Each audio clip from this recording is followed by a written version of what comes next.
अनेक लोगों में जाते जाते वह पुनः मृत्यु लोक को जाते हैं और जाने के बाद में उनके मन में एक शंका होती है। शंका होने के बाद में उनके मन में आता है, इस प्रश्न को तो उत्तर देने वाला भगवान विष्णु श्री हरि है और मैं उनका तो भक्त हूं, तो मैं क्यों ऐसे तैसे चिंता में रहूं। चलो मैं क्षीर सागर प्रभु की दर्शन भी होगी, माँ की भी दर्शन होगी और प्रश्न का उत्तर भी मिलेगा। पहुंचने के बाद परमात्मा के पास पहुंचते हैं, नारायण नारायण करते हैं। विष्णु जी कहते हैं, नारद आओ बैठो, समाचार सुनाओ। बोलते प्रभु मैंने तो इस दुनिया में बहुत सारा चीज देखा, लेकिन मन में एक मेरी शंका हो गई है। मैं सुना कि जहां जहां मैं गया सभी कहते हैं सत्संग सत्संग करो, सत्संग करो, सत्संग करो। इस कलयुग में सत्संग सबसे बहुमूल्य है। परमात्मा ये बताइए, सही में सत्संग में इतना ताकत है क्या, इतना शक्ति है क्या? बोलते हैं नारद, अगर इस उत्तर को मैं तुझे नहीं दूंगा, तुझे उत्तर देने वाले के पास भेजता हूँ, पुनः तुम मृत्यु लोक जाओ और तुझे वहां उत्तर मिल जाएगा। ठीक है प्रभु, मैं कहाँ जाऊं, किस प्रांत में जाऊं, किस देश में जाऊं? और वहां से आदेश होता है कि भारत की एक भूमि है, वहां पर जाओ और एक बैल बांधा पड़ा हुआ है, उसके पास जाओ और जाने के बाद में उससे प्रश्न करना कि सत्संग क्या होता है, तो तुझे वो उत्तर दे देगा। आप समझिए, आज से सतयुग में सभी प्राणी सभी भाषा समझते थे, क्योंकि उस समय भाषा क्या होती थी उर्मिला जी? सतयुग में क्या भाषा चलती थी? देववाणी नहीं, भाषा भाषा लिपि क्या चलती थी? देववाणी चलती, यानी देववाणी यानी संस्कृत। और ये संस्कृत देववाणी को समझने वाला सारा प्राणी होता था, सबको समझ में आता था। और नारद मुनि जाते हैं और बैल के पास कहते हैं कि हे बैल महाराज, मुझे अपने सत्संग की महिमा बताओ। मैंने विष्णु जी से पूछा तो विष्णु जी बोले तुमसे पूछो। इसलिए भाई आगे बढ़ते लो, अब तुम ये बताओ। ये सुनते ही तुरंत वो बैल मर गया, गिर के मर गया। वहां से नारद मुनि भागे। अरे घर वाला देखा तो कुछ प्रॉब्लम हो जाएगी, ये बाबा क्या कर दिया मेरे भाई को। तुरंत भागे और कहाँ पहुंच गए? क्षीर समुद्र, विष्णु जी के पास। कहते हैं प्रभु मैंने प्रश्न ही किया था कि बैल वहीं गिर के मर गया, मैं तो कैसा भी जान छुड़ा के भागा हूँ। थोड़ी जानते हैं मैं नारद मुनि हूँ, लाठी निकालते हमको धमाधम गिरा देते, मैं भागा है वहां से। ओह नारद तुझे उत्तर नहीं मिला? बोले नहीं, उत्तर नहीं मिला प्रभु। जा इस दफा प्रयत्न करो, जा, एक बहुत दूर जाना नहीं है, तुझे बैल वाले मार देते, लेकिन चिट्ठी का तो कोई मालिक नहीं है। जा चिट्ठी के पास जा, ये प्रश्न लेके जा, उधर उत्तर मिल जाएगा। और नारद मुनि चिट्ठी के छिद्र के पास जाते हैं और चिट्ठी से पूछते हैं, चिट्ठी देवी मुझे प्रश्न है, सत्संग का लाभ क्या होता है, सत्संग क्या होता है, थोड़ा हमको बताओ। ये बात भी सुनते चिट्ठी वहीं मर गई, भागे वहां से। ये क्या हो रहा है? जाके कहे प्रभु जी आप हमसे मजाक करवा रहे हो क्या? एक बार तुम पिटाने से बच गया, ये चिट्ठी तो कुछ नहीं किया, हमें व्यर्थ क्यों फंसा रहे हैं प्रभु? सही सही मुझे जवाब दे दो, मैं तो जवाब जानना ही चाहता हूँ प्रभु, मुझ पर कृपा करो।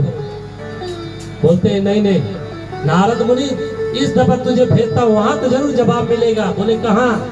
इस राज्य के राजा है और इसका एक राजकुमार है, पुत्र है, वो तुझे जवाब देगा। अभी जन्मा हुआ है, ज्यादा दिन के नहीं हुआ, 6 महीना का आयु है। जाओ उसे कुछ, वो तुझे जवाब दे देगा।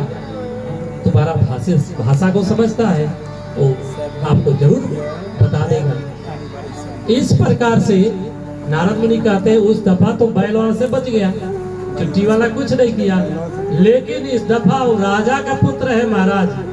अगर ऐसा कुछ किया वो राज के बीच में जाना पड़ेगा, वहां पर सिपाही होंगे।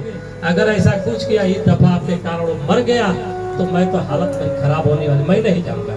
आप जवाब दो या ना दो, मैं नहीं जाने वाला।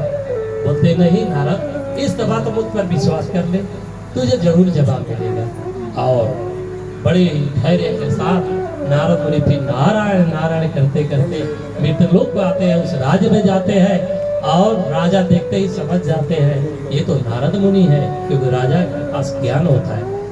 वो समझ जाते हैं कि तो नारद मुनि है, उनका आवा भगत करते हैं, इज्जत करते हैं। बोलते हैं महाराज मुझे ज्यादा उन्नत कीजिए, मेरे पास थोड़ा ही समय है, मैं आपका यहाँ नवजात पुत्र है उसे मिलना चाहता हूँ, मिला दीजिए। बोले आइए महर्षि, अवश्य देवर्षि आपसे मिलाते हैं। और मिलने के बाद में जब उनके पास नारद मुनि जाते हैं, डरे से होते हैं कि इस दफा मुंह खोला शायद ये नवजात शिशु मर गया तो मैं तो अंदर चला ही जाऊंगा। उस समय राजा भी क्रोध में कुछ न कुछ तो जरूर कहेगा ही। तो परमात्मा को याद करते हैं और याद करने के बाद में प्रश्न करते हैं कि सत्संग की महिमा क्या है बताओ। तो बच्चा जो है खिलखिला के हंसने लगता है। तो बच्चा क्या करता है, खिलखिला के हंसने लगता है। और हंसने के बाद में नारद मुनि कहते हैं, हे बच्चा, हे बालक, क्यों तू हंस रहे है, तुझसे मैंने प्रश्न किया है, जवाब दे। बोलते हैं वो नवजात नारद मुनि के प्रभाव से उसकी वाणी आ जाती है और बोलता है, हे नारद मुनि, अब क्या आपको जवाब देना है। पूरा जवाब तो यही है कि जब आपने सत्संग के महिमा को पूछा उस समय मैं बैल के जोनी में था, सत्संग मेरे कान में पड़ते ही मेरा तुरंत इस बैल के जोनी से निकलकर दूसरे जोनी में चला गया। इतनी बड़ी सत्संग की महिमा होती है। और उसके बाद में छोटे रूप में मुझे चिट्टी का जन्म मिला, वहां पर भी आप आ गए। और जब मैं तो चिट्टी के जीवन में रहा था, लेकिन वहां पर भी आप आकर भगवान विष्णु की कृपा से पुनः प्रश्न किया। और ये सुनते ही वह भी जीवन मेरा जो चिट्टी के जीवन में रहने का अवधि थी वो भी समाप्त हो गई।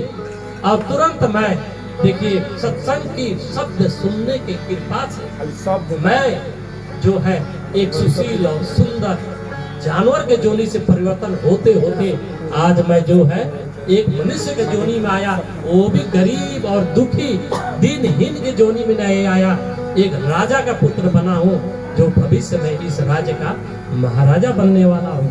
और इसका प्रभाव सत्संग की महिमा से है। तो ये कहने के मेरी तात्पर्य ये है, सत्संग कहीं भी हो, क्या भी हो, किसी रूप में हो, उसको छोटा नहीं समझना चाहिए।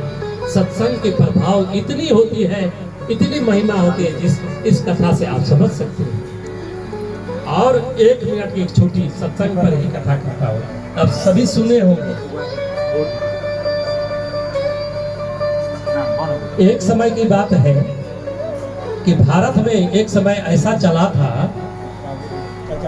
बोले श्री कृष्ण भगवान की जय। आनंद आ रहा है तो कहूँगा, नहीं तो समाप्त करूँगा। हरे कृष्ण कृष्ण कृष्ण हरे हरे। सभी बोलिए